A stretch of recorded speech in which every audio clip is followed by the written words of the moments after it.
অন্তর্বর্তী সরকার নিষিদ্ধ ছাত্রলীগের সন্ত্রাস ঠেকাতে ব্যর্থ, মন্তব্য করেছেন হেফাজতে ইসলাম। রাশেদ প্রধান বলেছেন, খুনি হাসিনার রেখে যাওয়া বাতিল বিমান চলবে না। তাহের মন্তব্য করেছেন, আওয়ামী লীগের কিছু দুষ্ট চক্র পরিস্থিতি ঘোলাটে করতে চাচ্ছে। সংকটকে সংহতি নিয়ে মোকাবেলা করতে হবে বলে মন্তব্য করেছেন তারেক রহমান। বুধবারের পদযাত্রায় কালো পতাকা নিয়ে শোক মিছিল করবে এনসিপি। এতক্ষণ শুনছিলেন সংবাদ শিরোনাম, এবারে বিস্তারিত। ঢাকার উত্তরায় মাইলস্টোন ট্র্যাজেডির পরিপ্রেক্ষিতে আন্দোলনকারী শিক্ষার্থীদের মধ্যে নিষিদ্ধ ছাত্রলীগের সন্ত্রাসীরা ঢুকে নাশকতা করছে অভিযোগ করে উদ্বেগ প্রকাশ করেছে হেফাজতে ইসলাম বাংলাদেশ। অন্তর্বর্তী সরকার তাদের ঠেকাতে ব্যর্থ হয়েছে বলেও মন্তব্য করেছে সংগঠনটির নেতারা। মঙ্গলবার সংগঠনের আমির মুহিবুল্লাহ বাবুনগরী ও সাজিদুর রহমান এক বিবৃতিতে মন্তব্য করেন। বিবৃতিতে তারা মাইলস্টোনের শিক্ষার্থীদের 6 দফা দাবি সমর্থন করে বলেন, শিক্ষার্থীদের দাবিগুলো শুধু মেনে নেওয়া নয়, অন্তর্বর্তী সরকারকে বাস্তবায়ন করেও দেখাতে হবে। কিন্তু শিক্ষার্থীদের চলমান আন্দোলনে ঢুকে নিষিদ্ধ ছাত্রলীগের সন্ত্রাসীরা স্যাবোটেজ করার ঘটনায় আমরা উদ্বেগ প্রকাশ করছি। যে কোনো মূল্যে দল মত নির্বিশেষে ঐক্যবদ্ধ হয়ে ছাত্রলীগের সন্ত্রাসীদের প্রতিরোধ করতে আমরা আপামর ছাত্র জনতার প্রতি আহ্বান জানাচ্ছি। আর যারা গোপনে দলীয় রাজনৈতিক স্বার্থে এবং লুটের টাকার ভাগ পেতে আঁতাত করে লীগের পুনর্বাসনের চেষ্টা করছে, তারা জনগণের কাছে অচিরেই প্রত্যাখ্যাত হবে। অন্তর্বর্তী সরকার নিষিদ্ধ লীগের সন্ত্রাসীদের ঠেকাতে ব্যর্থ উল্লেখ করে তারা আরও বলেন, 1 বছর হয়ে গেলেও নিষিদ্ধ আওয়ামী লীগের সন্ত্রাসীদের অনেকে এখনও ধরাছোঁয়ার বাইরে। তাদের গ্রেপ্তারপূর্বক বিচার নিশ্চিত করতে পারেনি সরকার। লীগের সন্ত্রাসীদের বিরুদ্ধে শক্ত কোনো পদক্ষেপ জারি রাখতে না পারার কারণে তাদের ছদ্মবেশে স্যাবোটেজ করার সুযোগ পাচ্ছে। এর দায় অন্তর্বর্তী সরকারকে নিতে হবে, কারণ প্রশাসন ও গোয়েন্দা সংস্থাগুলোকে মৌলিক সংস্কারের মাধ্যমে ফ্যাসিবাদ মুক্ত করতে চরম ব্যর্থ হয়েছে ইউনূস সরকারের উপদেষ্টা পরিষদ। তারা আরও বলেন, মাইলস্টোন ট্র্যাজেডির দায় সরকার ও সংশ্লিষ্ট রাষ্ট্রীয় প্রতিষ্ঠানগুলো এড়াতে পারে না। শুধু শিক্ষা উপদেষ্টার পদত্যাগী নয়, বিমান বাহিনীর প্রধান সহ সংশ্লিষ্টদেরও পদত্যাগ করতে হবে। উত্তরার মতো ঘনবসতিপূর্ণ এলাকায় কিভাবে একটি ত্রুটিপূর্ণ প্রশিক্ষণ যুদ্ধবিমান উঠতে পারে, এর জবাব সংশ্লিষ্ট সংস্থাকে দিতে হবে। আমরা দেশের কোনো প্রতিষ্ঠান বা সংস্থাকে জবাবদিহির ঊর্ধ্বে রাখতে পারি না। জাতীয় গণতান্ত্রিক পার্টির সহ-সভাপতি ও দলীয় মুখপাত্র রাশেদ প্রধান বলেছেন, দক্ষিণ এশিয়া নিরাপত্তার দোহাই দিয়ে ভারত আমাদের উন্নত মানের বিমান কিনতে বারবার বাধা দিয়েছে। প্রভুকে তুষ্ট রাখতে এবং অর্থ লুটপাটের উদ্দেশ্যে আওয়ামী সরকার পুরাতন মডেলের বিমান ক্রয় করেছে। গতকাল মাইলস্টোনের দুর্ঘটনা প্রথম নয়, এরকম দুর্ঘটনা আমরা 15, 18 এবং 24 সালেও দেখেছি। কথাবার্তা পরিষ্কার, দুর্ঘটনার নামে খুন আর মেনে নেওয়া হবে না। খুনি হাসিনার রেখে যাওয়া বিমান চলবে না। নিহতের রুহের মাগফিরাত ও আহতদের দ্রুত সুস্থতা কামনা করছি। জাকপা পূর্ব ঘোষিত জামালপুর গণসংযোগ আজ স্থগিত থাকবে। পুরাতন বিমান পরিত্যক্ত ঘোষণা ও নতুন বিমান ক্রয় করে বিমান বাহিনীকে আধুনিকায়ন করতে হবে। আহতদের সুচিকিৎসার ব্যবস্থা করতে হবে। হতাহতের সঠিক তথ্য প্রকাশ করে ক্ষতিপূরণ দিতে হবে। রাষ্ট্রীয় শোকের দিন এইচএসসি পরীক্ষা স্থগিতের সিদ্ধান্ত নিতে এত বিলম্ব হওয়ার কারণ জানতে চাই।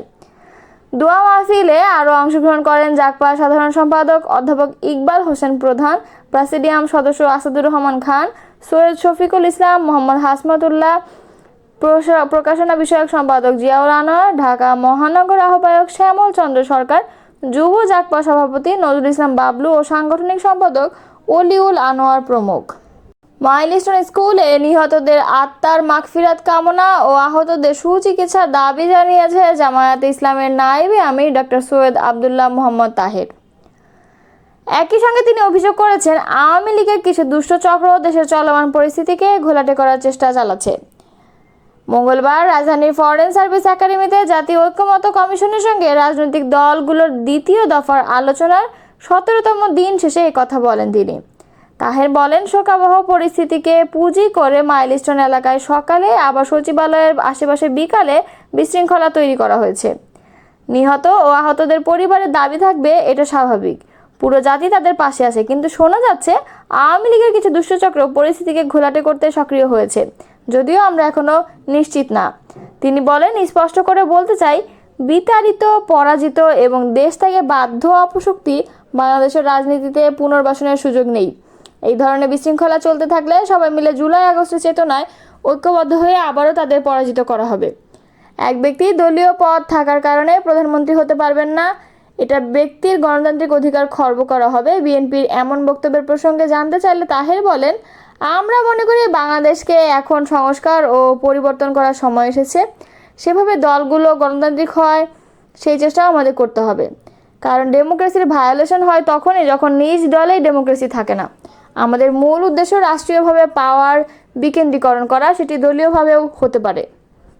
জাতির শোকের সময়ে গণপ্রজাতন্ত্রী সহযোদ্ধাদের শান্ত ও সংহত থাকার আহ্বান জানিয়েছেন বিএনপির ভারপ্রাপ্ত চেয়ারম্যান তারেক রহমান।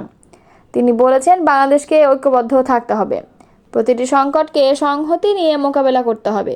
গত মঙ্গলবার নিজের ভেরিফাইড ফেসবুক পেজে দেয়া এক বিবৃতিতে কথা বলেন তারেক রহমান।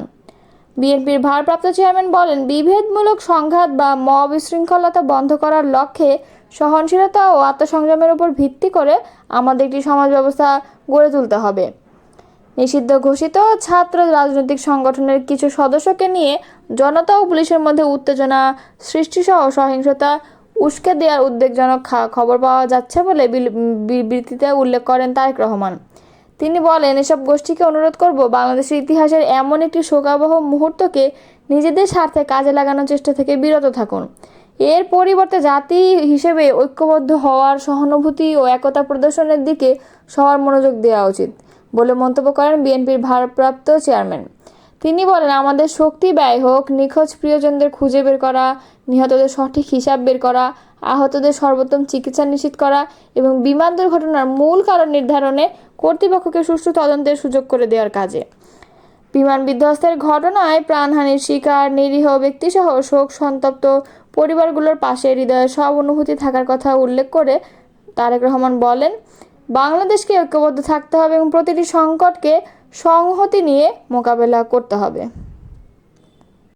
জাতীয় নাগরিক পার্টি তাদের দেশ গড়তে জুলাই পদযাত্রা কর্মসূচির অংশ হিসেবে বুধবার চাঁদপুর ও কুমিল্লার জেলায় পদযাত্রা করবে। একই সঙ্গে মাইলস্টোন স্কুল অ্যান্ড কলেজে বিমান দুর্ঘটনায় নিহত আহতদের স্মরণে দলীয় নেতাকর্মীরা কালো ব্যাজ ধারণ করে এবং কালো পতাকা নিয়ে শোক মিছিল করবেন।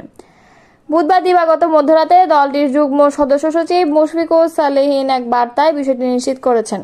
তিনি জানান, মাইলস্টোন স্কুল অ্যান্ড কলেজে বিমান দুর্ঘটনায় নিহত আহতদের স্মরণে কালো ব্যাজ ধারণ ও কালো পতাকা নিয়ে শোক মিছিল করার নির্দেশ দিয়েছেন এনসিপি আহ্বায়ক নাহিদ ইসলাম ও সদস্য সচিব আক্তার হোসেন।